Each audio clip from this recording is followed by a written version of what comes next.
بسم الله الرحمن الرحيم.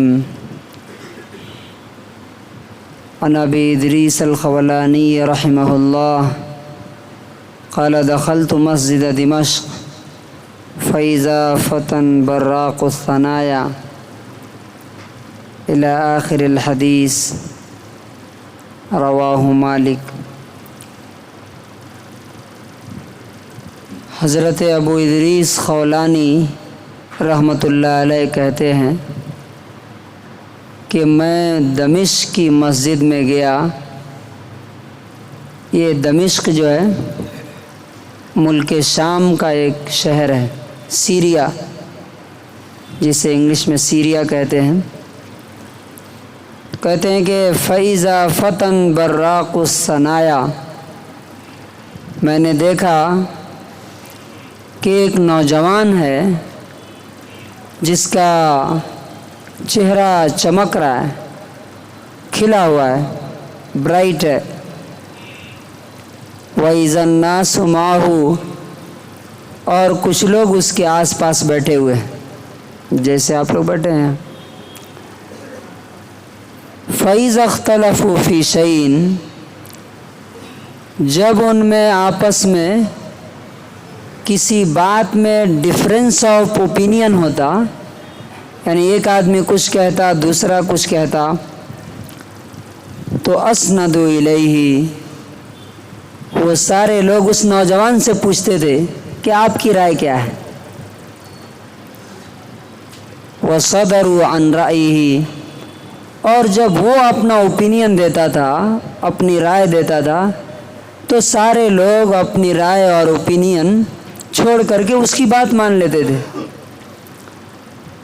فسألت عنہ، تو میں نے پوچھا کہ یہ کون ہے؟ تو مجھ سے کہا گیا ھذا معاذ بن جبل رضی اللہ عنہ، یہ اللہ کے رسول کے صحابی معاذ بن جبل ہیں رضی اللہ تعالی عنہ. کہتے ہیں فلما کان من الغد حجرت، تو اگلے دن میں تھوڑا جلدی مسجد پہنچ گیا نماز سے پہلے ہی. فوجدته قد سبقنی بالتہجیر، تو میں نے دیکھا کہ مجھ سے پہلے وہ پہنچے ہوئے. آپ کو معلوم ہے نا، دوپہر کا جو عرب کنٹریز میں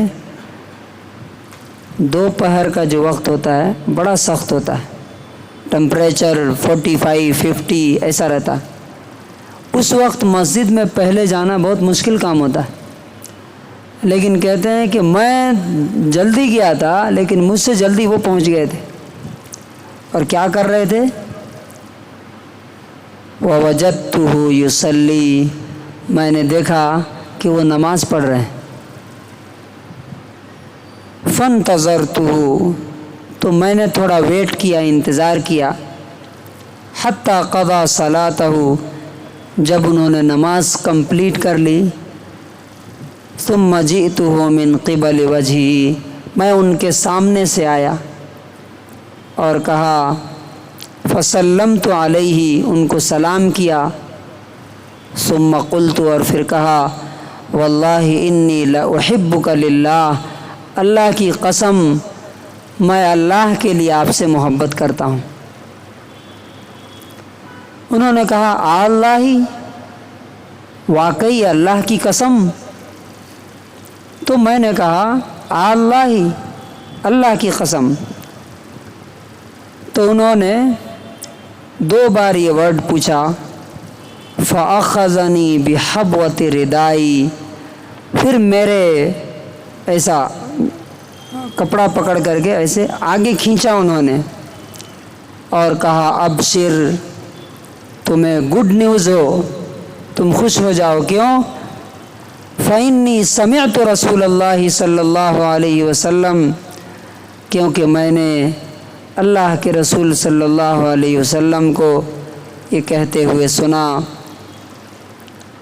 وجبت محبتی للمتحابین فیہ، میرے لیے جو لوگ آپس میں محبت کرتے ہیں ان کے لیے میری محبت فرض ہو گئی، لازم ہو گئی۔ یعنی دو لوگ جب میرے لیے آپس میں محبت کرتے ہیں تو پھر میں بھی ان سے ضرور محبت کرتا ہوں۔ اور والمتجالسین فیہ، اور میرے لیے جو لوگ بیٹھتے ہیں، اب جیسے ہم لوگ یہاں بیٹھے ہیں، کس لیے بیٹھے ہیں؟ کیا یہاں پیسہ مل رہا ہے؟ بریانی بٹ رہی ہے؟ نہیں، اللہ تعالیٰ کے لیے۔ تو کہا کہ میرے لیے جو ایک دوسرے سے مل کر کے بیٹھتے ہیں میری بات کرنے کے لیے، میری بات سننے کے لیے، میں ان سے محبت کرتا ہوں، یہ فرض ہے میری طرف سے۔ اور والمتزاورین فیہ، جو لوگ میرے لیے ایک دوسرے سے ملاقات کرنے جاتے ہیں۔ فار ایگزامپل کوئی آدمی کیا سندرا میں ہے یا پروس کالونی میں ہی ہے، آپ اس سے صرف اس لیے ملنے جاتے ہیں کہ یہ نیک اور اچھا آدمی ہے، تو اللہ تعالیٰ کہتا ہے کہ اب میں اس آدمی سے محبت کروں گا، یہ گارنٹی ہے۔ اور آخری چیز والمتبازلین فیہ، میرے لیے ایک دوسرے پر جو لوگ خرچ کرتے ہیں ان کے لیے میری محبت لازم، فرض اور کمپلسری ہو گئی۔ تو اس حدیث سے ہمیں کیا سبق ملتا ہے، ہمارے لیے کیا لیسن ہے اس میں؟ دیکھیے، دنیا میں جو ہم ایک دوسرے سے تعلق رکھتے ہیں وہ سب ضرورت کی بنیاد پر ہوتی ہے۔ بیوی کو شوہر سے جو محبت ہے وہ ضرورت پر ہے، اولاد کو باپ سے جو ہے ضرورت سے ہے۔ آج اگر جو لوگ باپ ہیں بچوں کو دینا بند کر دیں، کل سے گھر سے بھاگ جائیں گے۔ اگر بیوی کو آج سے خرچہ بند کر دیجئے، نکل کے میکے چلی جائے گی۔ دوست کی آپ ضرورت پوری کرنا بند کر دیجئے، دوست کو پتہ چل جائے کہ اس کے پاس اب پیسہ ویسا ختم ہو گیا ہے، تو کل سے کیا ہوگا؟ آنا بند کر دے گا، کہیں مجھ سے کچھ مانگ نہ لے۔ تو دنیا میں جتنے رشتے اور تعلقات ہیں سب کس لیے ہے؟ انٹرسٹ، فائدہ کی وجہ سے ہے۔ لیکن اگر کوئی انسان اللہ سے محبت کرتا ہے، اللہ سے محبت کرتا ہے اور اللہ کے لیے کسی سے محبت کرتا ہے تو اللہ کبھی دھوکہ دینے والا نہیں، اس لیے کہ اس کو کسی کی ضرورت نہیں، ہمارے مال کی، ہمارے پیسوں کی، ہمارے چہروں کی، کسی کی ضرورت نہیں۔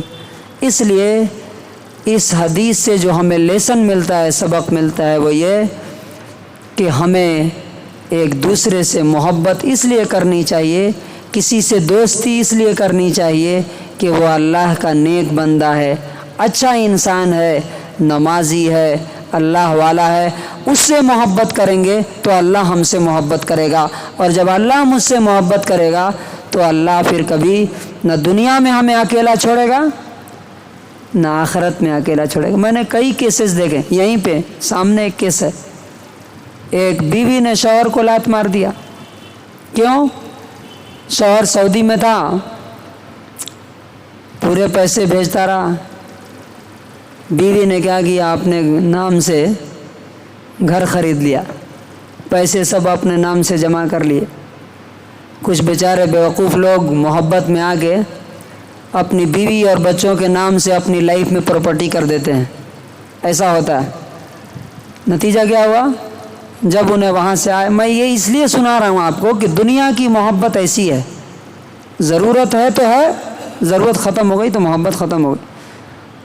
وہ بیچارہ جب آیا کہ اب سکون سے رہے گا، بیوی نے اس کو کہا کہ تمہارا کوئی نہیں، کچھ بھی نہیں ہے، گیٹ آؤٹ، اور مکان پہ قبضہ کر لیا۔ وہ بیچارہ آنسو بہاتا ہوا گھر سے نکل گیا، پتہ نہیں کہاں گیا کہاں نہیں گیا۔ بہت سے لوگ پاگل ہو جاتے ہیں، میں نے ایک آدمی کو دیکھا مینٹلی ڈسٹرب ہو گئے تھے، 22 سال گلف میں رہے، آنے کے بعد گھر میں بیوی نے کہا کہ یو ہیو نتھنگ ہیئر، تمہارا کچھ نہیں ہے یہاں۔ تو یہ دنیا کے رشتے ہیں، اس لیے کنکلوژن اور خلاصہ یہ ہے، اللہ سے محبت کرنا ہے اور کسی انسان سے بھی محبت کرنا ہے تو اس لیے کہ وہ نیک بندہ ہے، اس لیے کہ جو اللہ کا نہیں ہوا وہ کسی انسان کا بھی نہیں ہو سکتا ہے، یاد رکھیے۔ اللہ تعالیٰ سے دعا ہے کہ اللہ تعالیٰ ہمیں اپنی محبت نصیب فرمائے۔